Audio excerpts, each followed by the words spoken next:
So I lived up here at the retreat for a year after taking living discipleship. It was called monastic training at the time. And I moved down to the village. I very quickly got a job in town at our grocery store, Earth Song.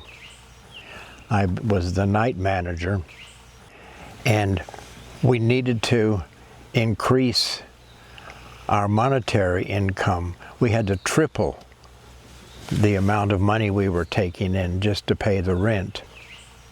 And they were asking us, please ask Master to send us, clientele, more customers so that we can increase our monetary intake. And it just wasn't working. We were not meeting our daily quota. We had a restaurant attached to the grocery store, and I got a person from the restaurant, and I said, okay, every day we have to go to all of our people and ask them if they had asked Yogananda for help in getting us customers. And so he took the restaurant and I took the grocery store, and every day we would go ask, can we increase our clientele, our customers? And they would say, okay, I'll do that at noon meditation. And we would say, no, could you just stop right now, close your eyes, and say, Master, can you help us out and send us more clientele? If you get the people here, we'll do the rest. And just that simple. And so every day we went to everybody in the grocery store and restaurant. And our intake, we met our quota every day. It just like from not to all. And we did this for about a week or two, and it seemed to be working, so we stopped asking people to meditate or to ask every day. And immediately it dropped off. We weren't making our quota. And so we started it up again. We went to everybody every day and said, could you please ask Master to send us more customers? And immediately we got more customers. So we were able to make our quota. After a while, we dropped it again, asking, and everything dropped off. All of a sudden we didn't have enough customers, spending enough money to pay for our utilities and bills. So we started again, asking everybody. Immediately it went up again. So we started playing with it. We would do 2 days on, 2 days off. The days that we got everybody to ask, we met our quota. The days that we didn't get our quota. So we carried that on for quite a while till it sort of got ingrained. But it was a good example of how you have to stay connected, and just a simple thing. It doesn't take a big, long thing, just Master, please help us meet our quota. And so that's a good example, I think, of answered prayers. After working at Earth Song for 4 years, I got some guidance that I should move back to Ashland, Oregon. So I moved back to where I had left from.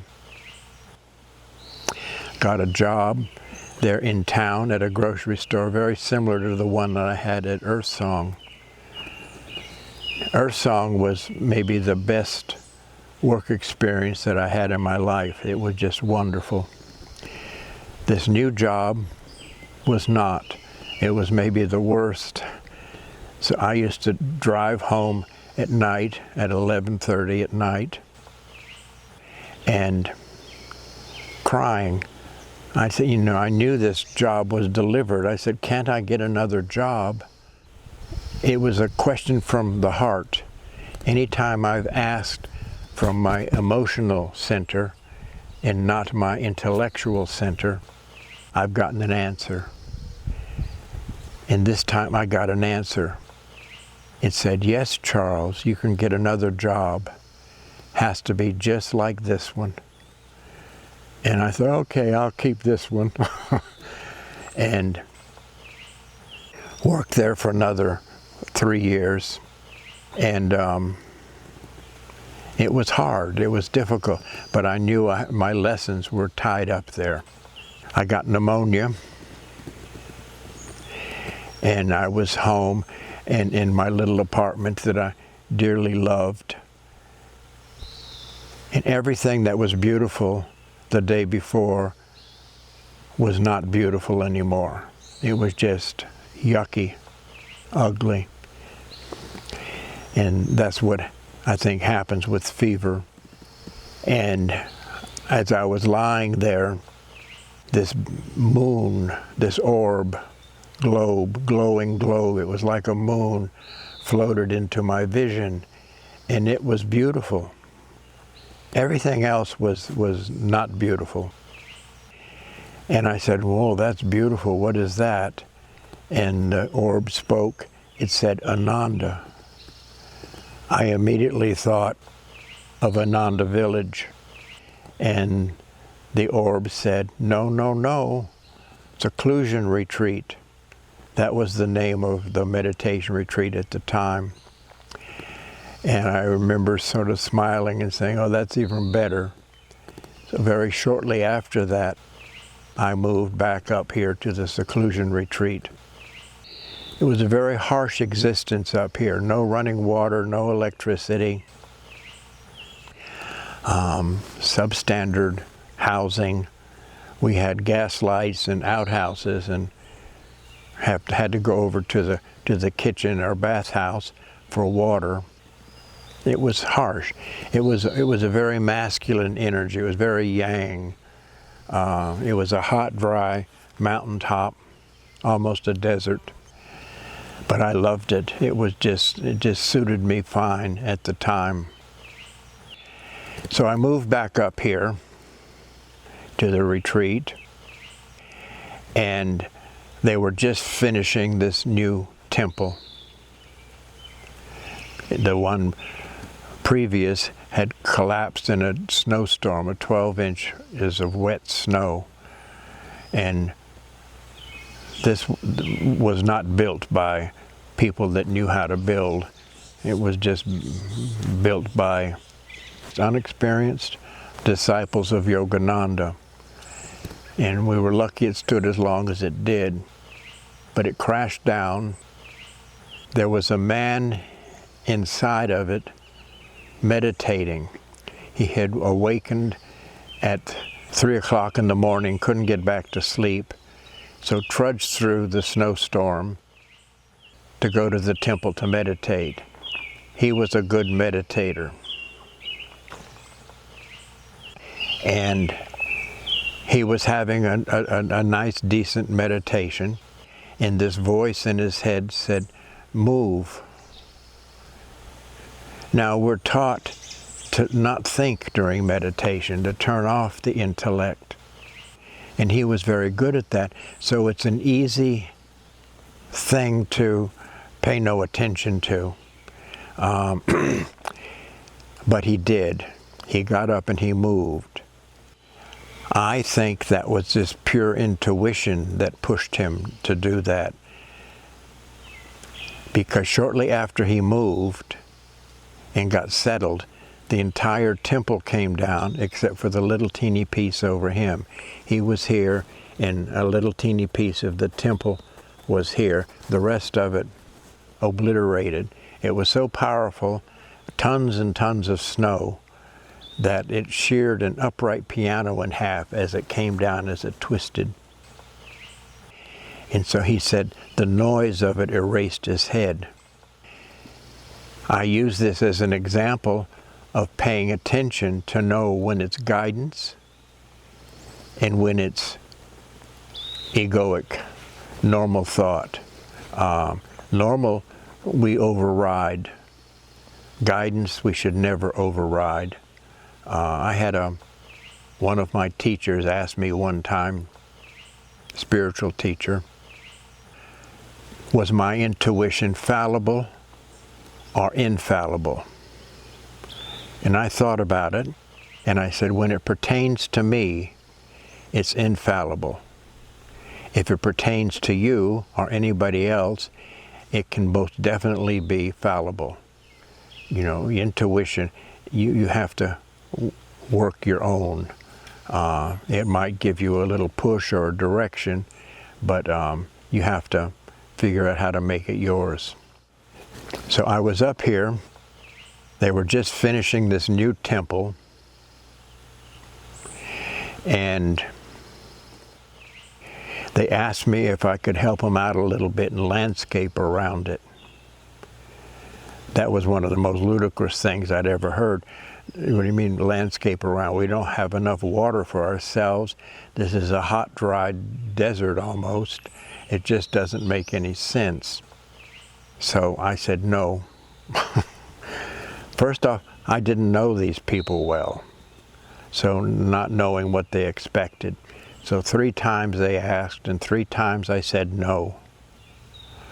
Then I came out of the temple one morning and said to the person next to me, who drew all the lines on the ground? There was a landscape plan drawn on the ground, like you see at a sports stadium, you know, the lines, for the chalk lines. The person next to me said, what lines, Charles? And I said, uh-oh. So I went and said, you know, I'll do it. I just had to follow those lines. We couldn't put any plants in, so we did all the rock work around the temple and the plaza around it, and that was all. There's a sweet story here. We had another one of those living discipleship classes, and they helped a lot. They were a lot of the labor. And there was a pile of rocks that we had to move, river boulders, nice big size ones. And there was a young woman up here, and she was moving the rocks, and she came to me and she said, you know, I'm just exhausted.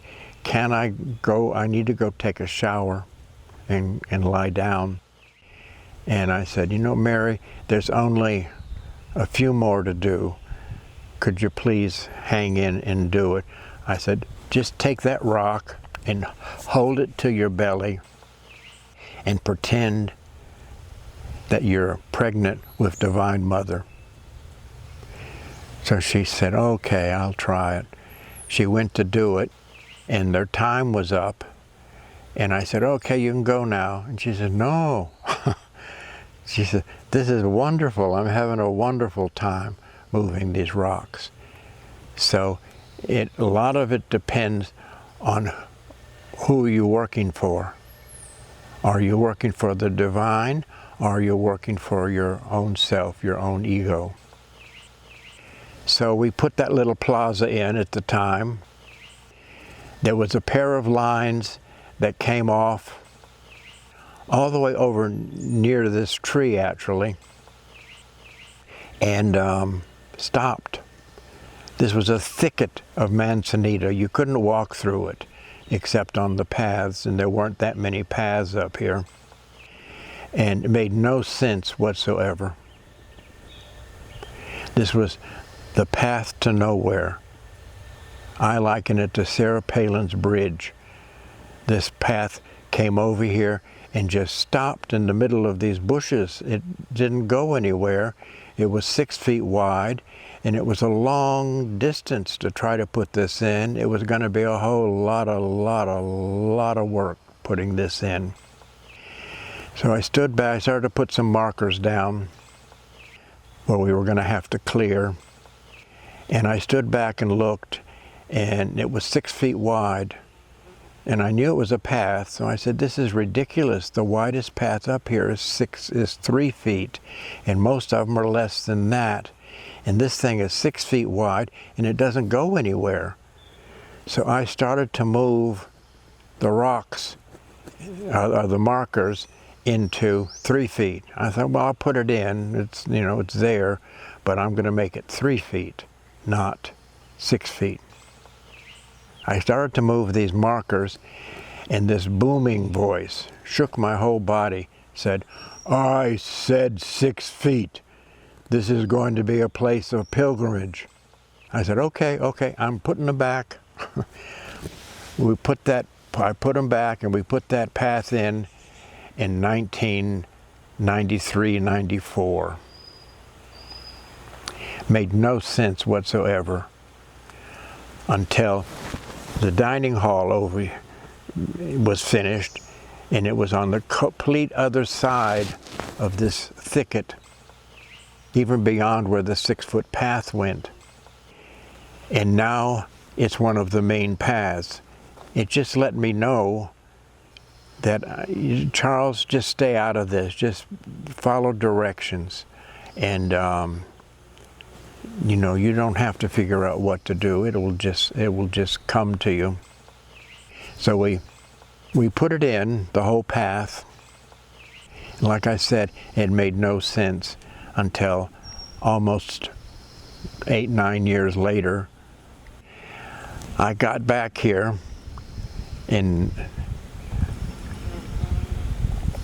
from that vision of the orb in 2001, and couldn't figure out why I was back here. So I was out taking a walk on a path, and I had an emotional question. I said, why am I back here? There doesn't seem to be any reason special for me, specially to be here. And this sweet, sweet voice in my head said, you've come to finish the landscaping. And I said, what do you mean? That's not likely. I'll meditate on it. So I thought we could clear it, get rid of all this scrub, limb up the trees, and make it park-like. There was a person up here, Ruth Ormondroyd.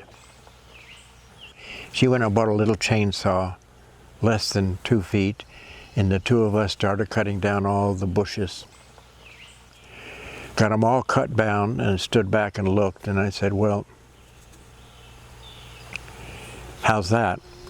And I said, no, this is not going to work because it's uglier now than it was before. All of the bushes are down, and all we have are brown leaves and tall trees. Nothing pretty about this. So I started to plant a little bit of garden over by the temple and over by the dining hall. Now, I'm Findhorn trained by a community in the United States, so we were talking to the plants that we were cutting down. It took us 2 years to cut all these bushes down, out here almost every day, and started to put a little garden in here and there. And the oak roots would invade instantly. I was having to water 2 and 3 times a day. I was chopping roots, cutting them down, and it was like a battle. A little bit embarrassed. Like I said, I was Findhorn trained, and it was something I missed. After 2 years of this, a strong psychic was up, and he said, your garden is very lovely, but your oak trees are very upset. I instantly knew where my mistake was. We had talked to the plants we were taking out, but we hadn't talked to the oak trees. This is an oak grove. We'd always heard this was Native American sacred ground, so in a sense, it's a sacred oak grove. Now, oaks have sort of an important position in nature in that they carry knowledge. So we hadn't talked to them. It's like if I went to your house while you were away and redecorated and changed the paint color and moved stuff around, when you got home you wouldn't be pleased. Well, these oak trees were not happy. We started talking to the oak trees, apologizing, hugging, meditating at them. Nothing, total silence for 2 years. Remember, 2 years of chop, chop, chop of the roots. Now 2 years of apology, apology, apology, and nothing. I'm not used to hearing nothing. One day walking home on the path, I lived up here on the top, and I was walking home, and you know how sometimes there's somebody all of a sudden standing next to you that sort of startles you, that you weren't aware that they got there or who they were, but it was just all of a sudden there was an energy there. There was one of those moments, and it startled me, and I turned, and it wasn't a person, it was an oak tree. It was this big old oak tree, this one I'm sitting next to now. And what came out of my mouth, not thinking, I just said, "Oh, grandfather." And I thought, well, that's a good name for that big old oak tree. We started talking to grandfather and apologizing. The root invasion stopped instantly. So recognize that grandfather is one of the prime nature spirits here and needed to be consulted. On the other side of the garden is another huge oak tree.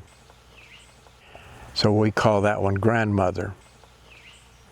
I wasn't sure that I wasn't making up these names. You know, your guidance sometimes can be a little shaky, and you're not sure if you're coming from ego or from intuition.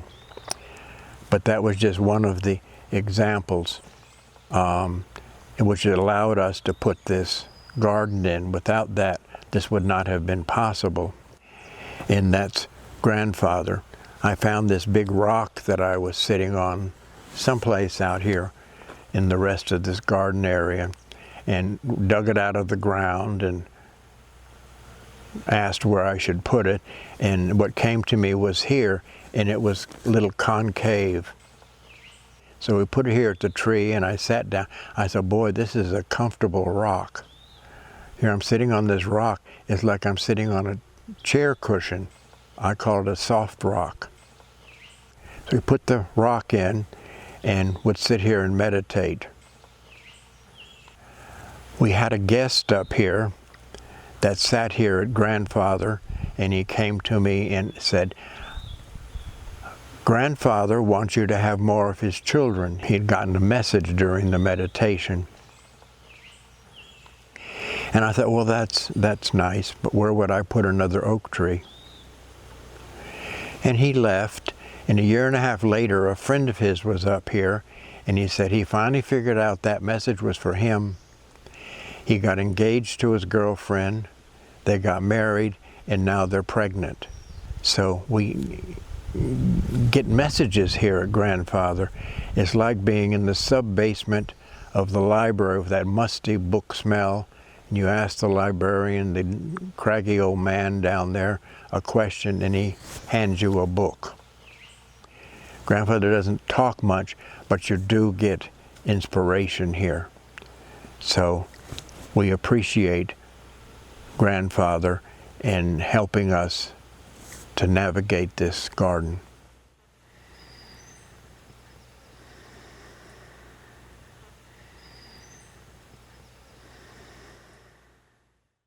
Thank you to all of our donors for making it possible to share these videos and keep this channel ad-free.